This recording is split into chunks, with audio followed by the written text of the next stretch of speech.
Speaking of human girlfriends, Yeah. I'd love your advice in this direction, but you have an amazing relationship with Khalyla. Yeah.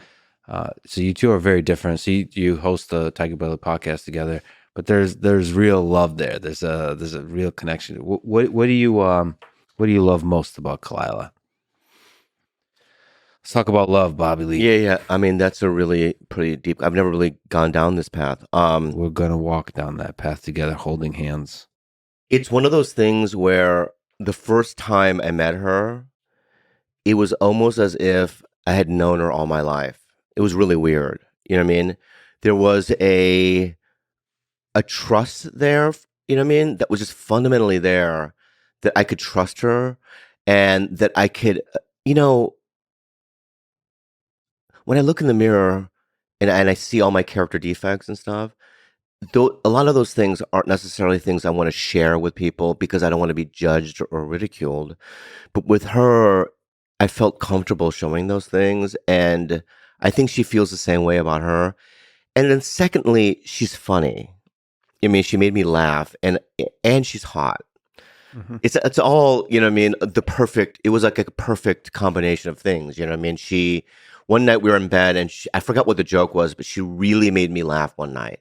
She was living in an apartment in Long Beach and I cackled, you know what I mean? And generally women don't make, I mean, not women I'm dating, comics do, don't make me cackle in that way. And then, thirdly, she's partly Asian. Hmm. So it's like, one time I dated a white girl Yeah. and I invited her to Koreatown. Are you about to be racist? A little bit. Okay. Yeah, yeah. And what I love about Asian girls is they'll eat something first and ask what it is after, but white girls ask what it is before. What is this? Yeah. Right? But Khalyla would eat the eyeball, eat everything, go, what did I just eat? I like that. You know what I mean? So it's like, and it reminds me of my mom in that way, in terms of like my mom growing up just to scare us and freak us out. We'd have a fish and she would eat the eyeball first to see us squirm. And as a kid, that you thought was gross and weird and this and that. But it's like, when Khalyla does it, it just kind of like, I don't know, it just makes me feel like at home Yeah. in a weird way. I don't know. Well, it's a little act of fearlessness. I like that. Just Yeah. eat. Just put in your mouth and figure it out. Yeah, that's what I like. And at the end of the day, she also, out of all my girlfriends, and this is gonna sound not strange, but hard to admit, but my career when I met Khalyla was in the shit box.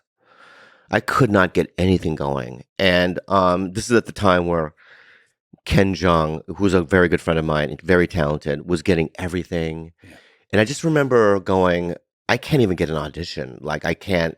I would go on the road, Lex, and I would fill half the room. I just couldn't sell tickets. And when I met her, I was just kind of like, maybe this is I have to find love and open up my world in that way. And she was the first girlfriend that I ever had that looked at me and saw the potential.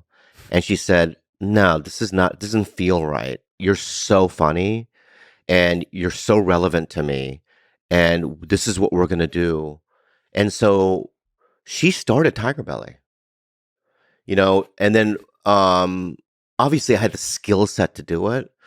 But once Tiger Belly happened, and then Andrew was like, let's do Bad Friends. And then now things are great. My career is, I'm too busy almost in a weird way, and I feel like she had a lot to do with, like, for instance, before I met her, even if I would get an audition, I wouldn't go because I just wouldn't get it. In my head, I was like, I'm not going to get this. I've gone on 1,000 of these and they just never hire me. But so I just didn't go on them for years.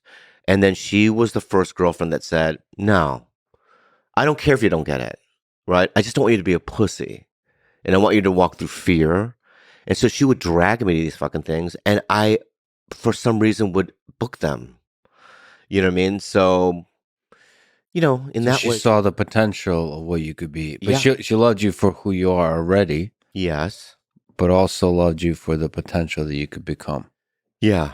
And I'm lucky in that way, you know. So on day one, you could show her. You said you could show her your flaws to her, like you felt like you could be fragile with her.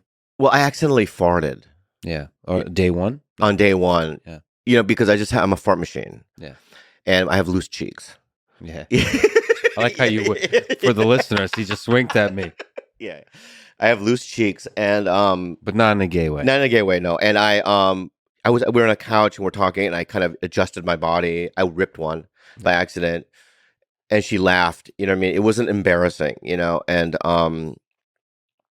also I have a little penis.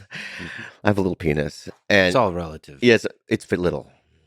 But relative to an elephant, everybody's penis is little. Yeah, but I'm not an elephant. I'm a human. You know what I mean? So relative to human, it's very small.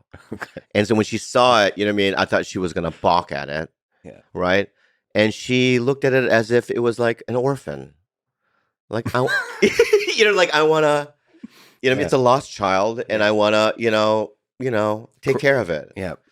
Yeah. Cradle it. Cradle warmth. it. Yeah. Well, you, man, you haven't met anybody like that? Never met a girl. Never seen one of them. I hear they're nice. when are the two you getting married? We don't know yet. Yeah. Is that something you would like? Yeah. This comes up sometimes. You know, we're in couples counseling. We're working on some issues that we have. Sure. Every relationship, even my friendships have issues. And so we're working through some issues. And once we get to the end of it, we'll figure it out.